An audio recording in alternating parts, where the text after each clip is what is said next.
Welcome back to the morning show on XL7 TV. It's time for This Week in Real Estate with Mr. Bob Zadora. You're all bombered up. Dude, you got if you don't do it now, no reason to do it, We got, 3 games left? Well, we've got tonight, Yeah. First round of the playoffs against Sheridan. Yeah. Next week, second round of playoffs Yeah. against Little Rock Catholic. Third round of playoffs will be Greenwood back at Greenwood. There you go. And then the finals Well, then, at War Memorial, December the 5th. cool. Excellent. I like our chances. Excellent. Yes, indeed. Yes, indeed.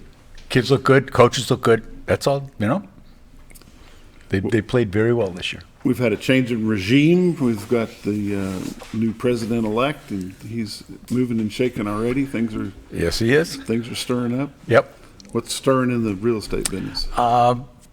People still coming. People come, phones ringing. People put a house in on Monday, was under contract Wednesday.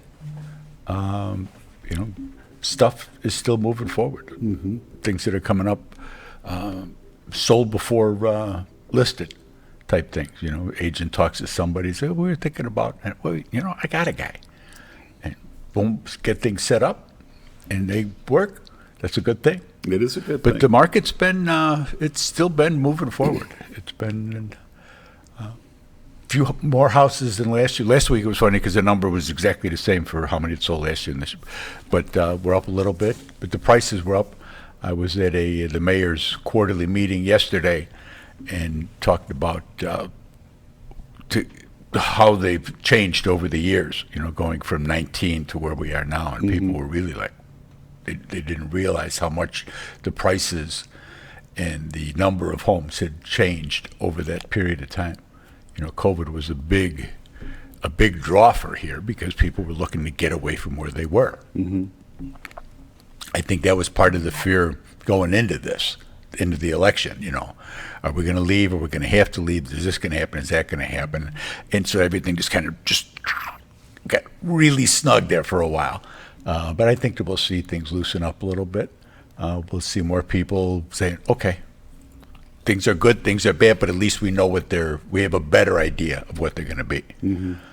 Because it was obviously 2 very clear choices. So many people were using the line of, well, we're just going to wait to see what happens after the election. We're going to wait to see. And it's not just on the real estate world. Oh, I no.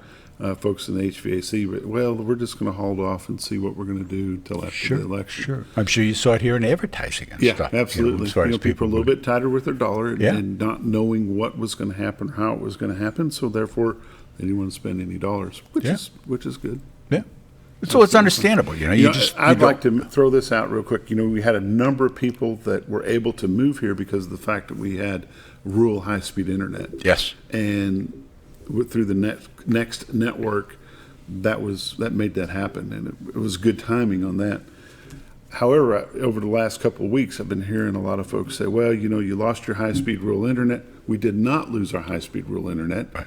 What they lost was the television side. The people know the cable TV rest side. at ease. The cable TV portion of that is gone. However, the high-speed internet is absolutely still there. Yeah, and having that high-speed internet allows you different options with your television as far as how to watch TV and things like that. So you've got some options that you may not have had before that came in. I know that high-speed internet is really one of the first questions that we get from people when they're asking about the area and what we have. We've had higher speed internet here than a lot of big cities did, especially during COVID. I mean, their speeds were down to like real slow, and we were, Governor Hutchins did a great job with that, with getting that out to the schools and getting the foundation for all of that to get done. Which makes a huge difference in the world of real estate because folks can work from home. Just the ability to work from home. I had a guy standing underneath the portico and took his phone out and said, yeah, I can work from here. Okay, I mean that's what brought Jason here. He was able to move here because of high-speed internet. Mm-hmm. So it makes a big difference for people. It really does. There's a lot of things that people don't really think about of the number of things that we have. When you look at the hospital, and the expansion that they're going through now. And they brought in. I was at a meeting, as I mentioned. They brought in 18 doctors. New doctors came in over the past year. I mean, that's a big number of different types of things. They're getting the Da Vinci 5, which is like the top of the line thing. He said you can, with the Da Vinci, I guess it fit on your fingers, and you can move the robots. Now he said you can feel with your fingers. You can feel there's a tactile feel to it. And you can, you're not just moving a thing around. You can feel how it feels as it's moving through the organs and stuff. No way. Amazing. Yeah. So, and we've got it here in Mount Home. It's really impressive when you think about it. How much we can do here. That towns, I say it all the time. Towns 3-4 times our size don't have one of between the hospital, the library, the university, the school system. I mean, to have all of those come together and to be the quality of life that we have, and we talk about that all the time, but that's why people are looking here.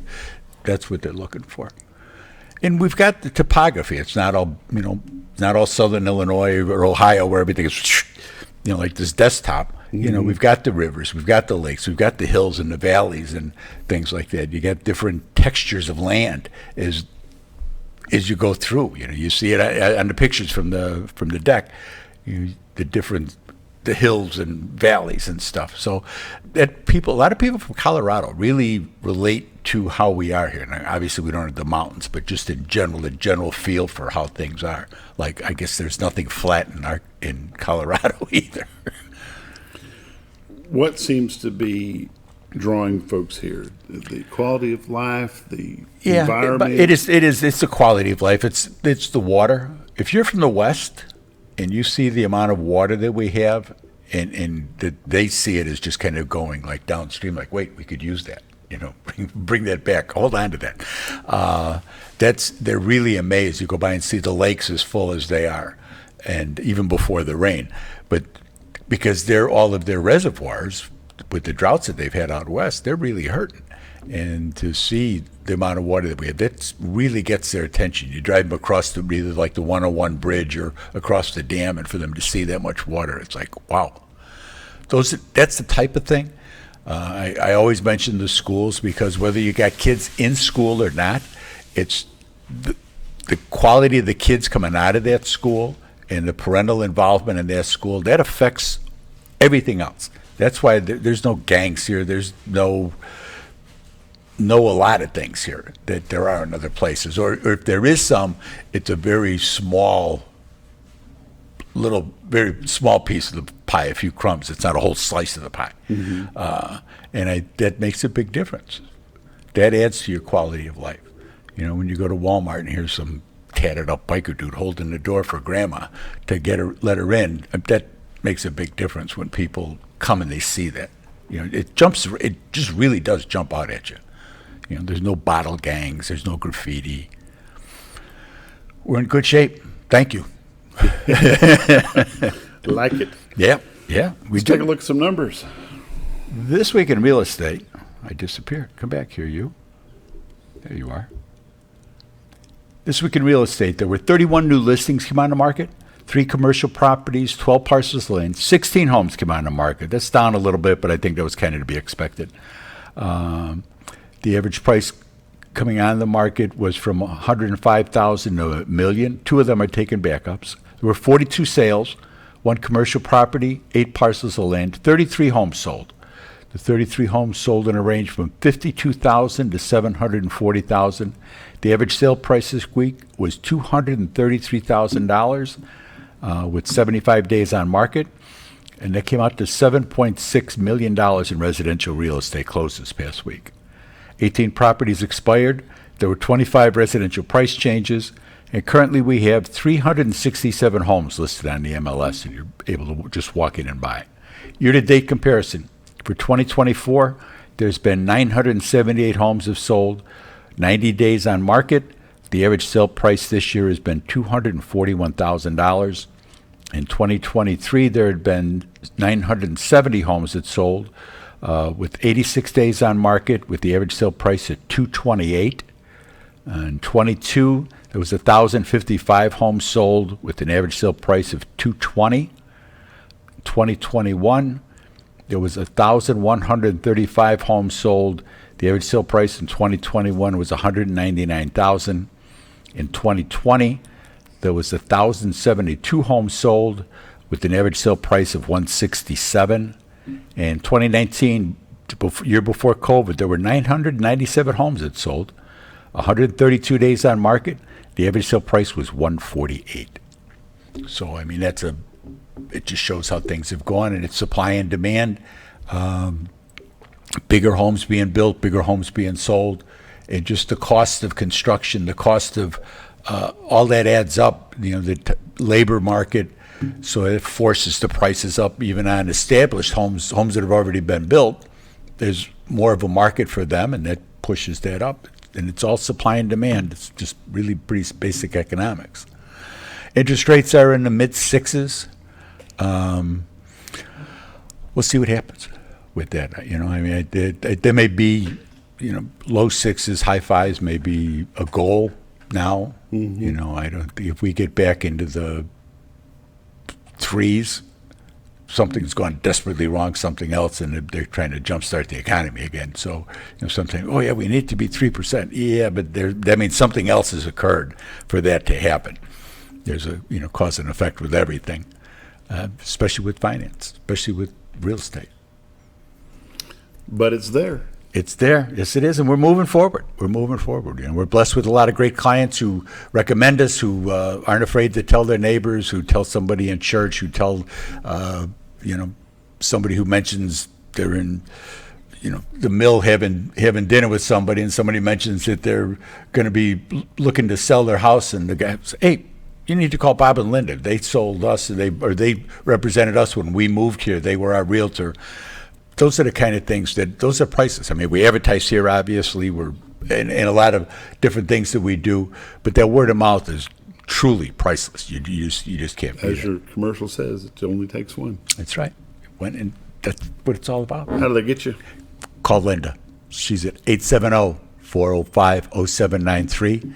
The website's retirettoarkansas.net. Take a look at that. Although the whole MLS is on there. But the best thing to do is to call her. She's licensed in Missouri. Darlene's licensed in Missouri. Reese takes care of our stuff down south, down in Calico Way and Marshall, things like that. And we're here to help you out. Sam's working. He's a military What's your relocation hours, professional. My hours, we never close, Bob. We're sitting there I had to go to a Republican meeting in Marion County. I got home 8:30 or so, and Linda's sitting on the sofa, going through some stuff on the tablet, and sure enough, phone rings. Wait, I got to go in. She's talking to the guy on the phone, and goes into the office in the house, and gets online, looks up what it was he wanted. We never close. That's what we do. It's part of it. Yes, it is. It's been This Week in Real Estate with Bob Zadora. 870-405-0793 is her number. Retiredtoarkansas.net is her website. Go Bombers.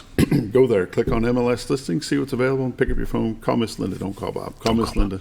870-405-0793. Yep. We'll be back Football Friday in just a moment.